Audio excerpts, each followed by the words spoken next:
6장에서 죄와 은혜의 지배 그리고 죄의 종노릇과 하나님의 종노릇을 비교했던 바울은 7장에서 율법과 신자의 관계를 다루고 있습니다. 이전까지 율법은 성도들의 죄를 지적하고 정죄하는 역할을 하였습니다. 그리고 성도들은 그 율법에 얽매여 있었습니다. 그러나 그리스도의 십자가의 구속의 사역은 율법과 성도들의 관계를 크게 변화시키게 되는데 그 변화는 무엇일까요? 먼저 바울은 독자들이 알고 있으리라고 생각하는 원리를 진술합니다. 그것은 율법이 사람의 살 동안만 그를 주관한다는 것입니다. 모든 사람은 법의 지배를 받고 있습니다. 살아있는 동안은 모든 사람은 법에 저촉되는 행위를 행하면 그에 따른 처벌을 받게 되어 있습니다. 그런데 법이 미치지 않는 곳이 있습니다. 그것이 어디일까요? 바로 사망입니다. 법은 죽은 사람에 대해서는 어떤 책임이나 의무를 묻지 않습니다. 당연히 그럴 수밖에 없죠. 사망한 사람에 대해서는 법은 그에게 형벌을 줄 수가 없습니다. 정죄를 할 수도 없습니다. 바울은 이 법적 원리에 대한 예로 결혼 관계를 택해서 우리에게 설명을 하고 있습니다. 부부가 결혼을 하게 되면 서로가 구속을 하게 됩니다. 부부 간에 지켜야 되는 책임과 의무가 있게 되는 것이죠. 그러나 만약에 배우자가 죽게 되면 어떻게 될까요?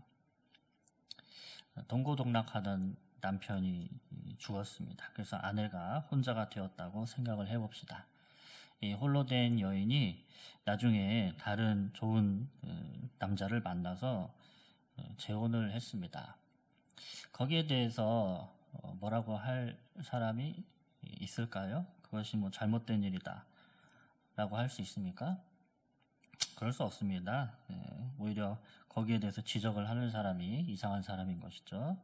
왜 그렇습니까? 남편이 죽음으로써 전 남편이 죽음으로써 그와 맺어져 있던 법적 효력이 사라져 버렸기 때문입니다. 더 이상 그 남자의 아내가 아닙니다.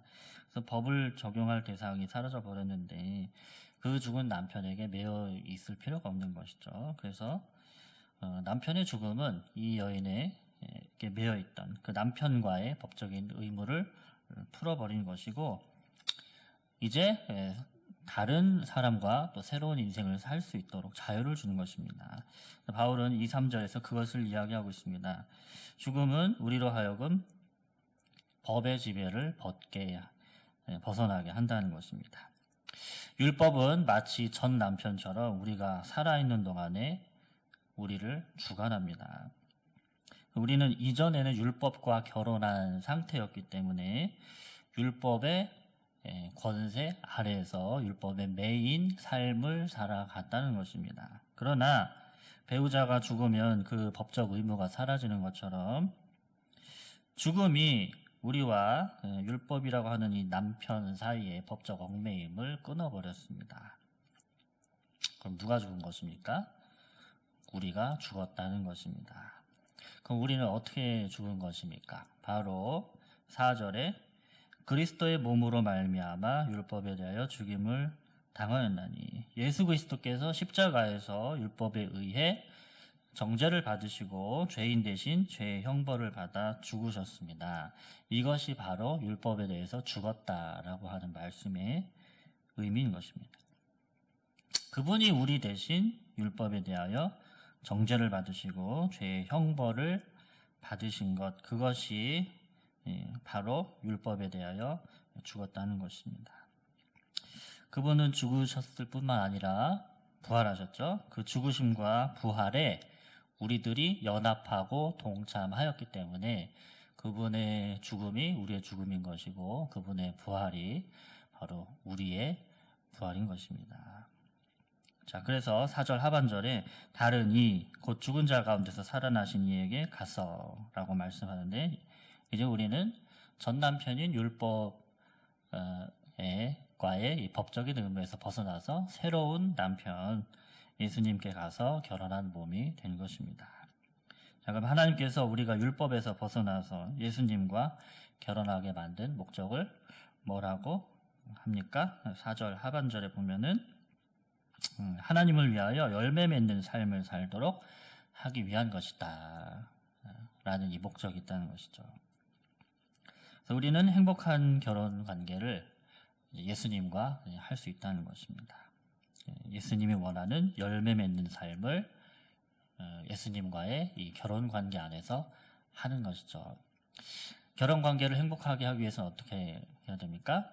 서로가 배우자가 서로 간에 소원과 갈망을 헌신적으로 들어주는 것입니다. 바로 우리가 예수님과의 관계 안에서 그분의 뜻대로 살려고 애쓰고 그분의 소원대로 맞게 나의 삶을 바꾸는 데서 우리는 행복을 누릴 수 있다는 것입니다. 그렇게 할 때 그분은 우리의 삶을 그분의 은혜와 사랑으로 채워주십니다. 5절 말씀에 우리가 육신에 있을 때에는 율법으로 말미암는 죄의 정욕이 우리 지체 중에 역사하여 우리로 사망을 위하여 열매를 맺게 하였더니 라고 말씀을 합니다. 자, 이 말씀은 이런 의미입니다. 우리에게는 이상한 본성이 있습니다. 하지 말라고 하면 더 하고 싶어 합니다.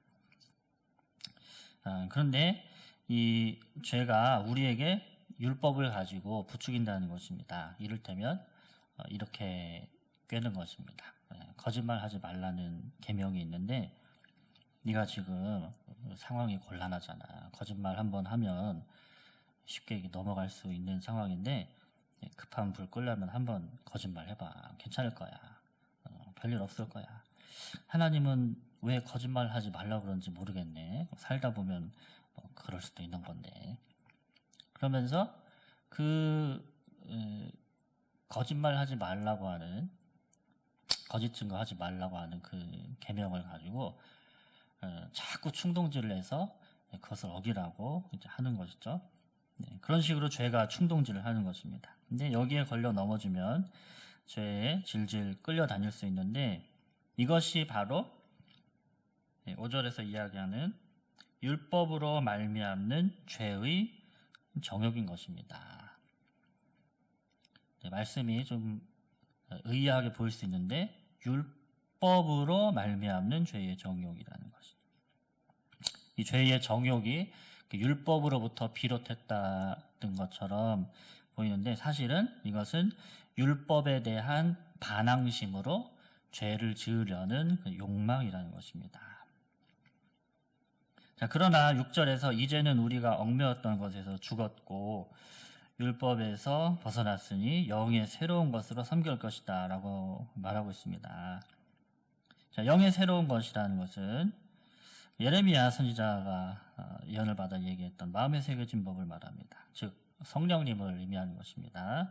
성령께서 우리 안에 내주하고 계시고 우리가 하나님의 말씀을 순종할 수 있도록 도와주신다는 것입니다. 그래서 우리가 얽매였던 것에서 죽었고 율법에서 벗어났으니 라고 말씀을 하고 있는데 이제는 우리가 의무와 책임감으로 율법을 지킨다는 것이 아니라 그리스도인의 삶은 성령께서 주시는 능력으로 하나님의 말씀을 순종하는 삶이라는 것입니다.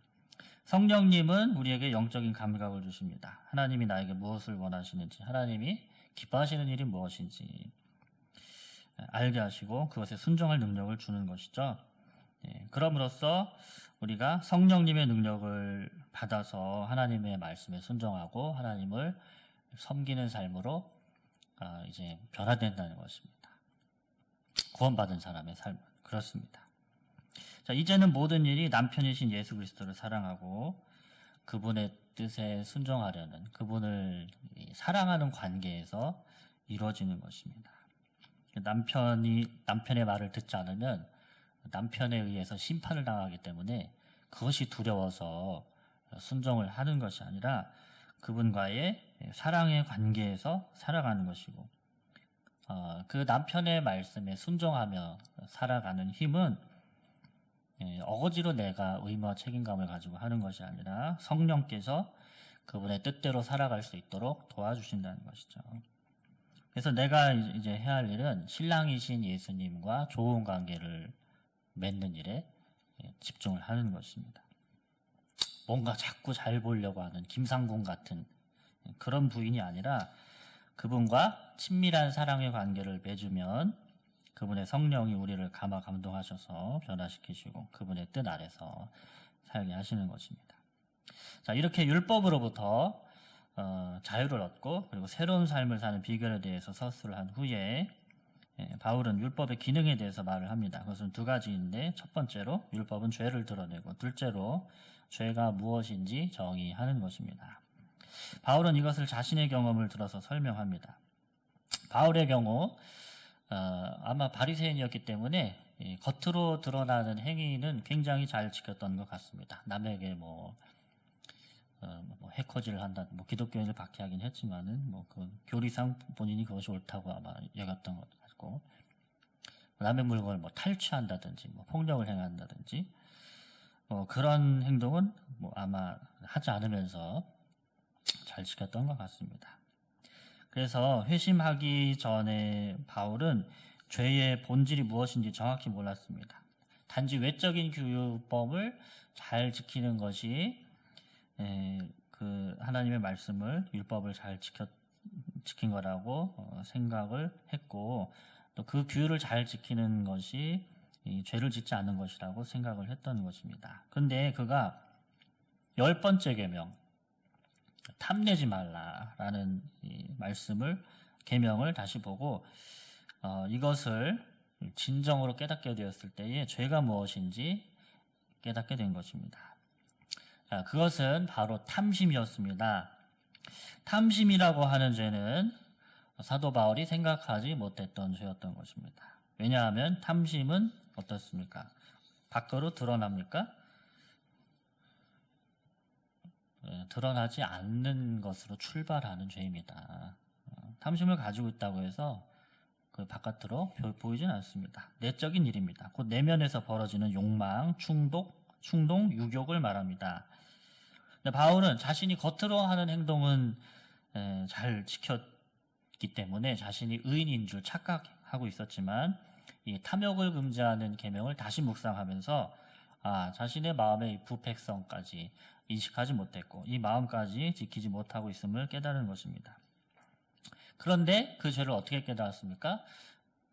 내 이웃의 물건을, 내 이웃의 집을, 아내를 탐하지 말라라고 하는 말씀을 그가 깨달으면서 그 말씀이 있었기 때문에 내 안에 이 탐심이 있구나라는 것을 알지 않았습니까? 만약에 이 10번째 계명이 없었다면 탐심이 죄인 줄도 몰랐던 것입니다. 자, 그러므로 본문에서 말하는 율법의 두 가지 목적은 그 율법 명문 자체로 우리는 우리의 죄를 알 수 있는 것이고 그 죄가 무엇인지 율법은 정의해 준다는 것입니다.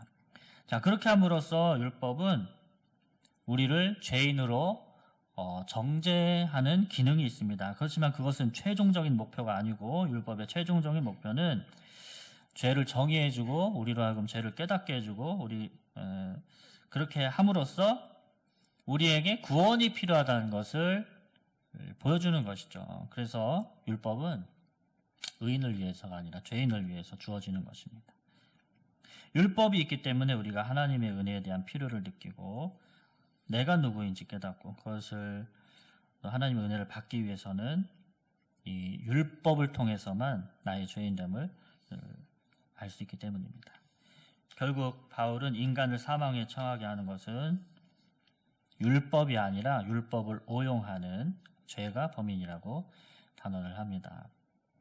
율법은 우리를 구원해 줄 수가 없습니다.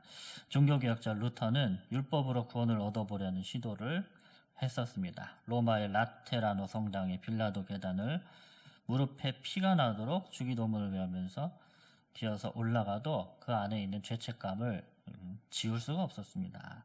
그가 진정 구원을 받았음을 깨달은 것은 로마서의 말씀, 오직 의인은 믿음으로 말미암아 살리라는 말씀을 깨달았을 때였습니다. 자, 우리 역시 율법으로는 생명을 얻을 수가 없습니다. 율법 준수로는 구원 얻을 수가 없는 것입니다. 오직 그리스도에게 달려가야 됩니다. 우리가 우리의 범죄 행위들을 다 알기 때문에 율법이라고 하는 이 판관 앞에서 두려워 벌벌 떨 수밖에 없습니다. 그러나 그때 그리스도께 피하면 안전한 것입니다. 그리스도께 매달리면 매달릴수록 그분의 십자가의 은혜를 더 깊이 체험하게 되는 것이고, 오직 예수 그리스도의 십자가만이 유일한 우리의 피난처가 되는 것입니다. 지금 우리 안에 나를 가장 충동질하는 죄는 무엇입니까? 그리고 나를 속여서 율법 앞으로 데려가는 죄는 무엇입니까? 오늘 그리스도께 모두 갖고 가서 해결받는 역사가 있기를 바랍니다. 그리고 용서하시고 또 품어주시는 은혜의 주님 안에서 늘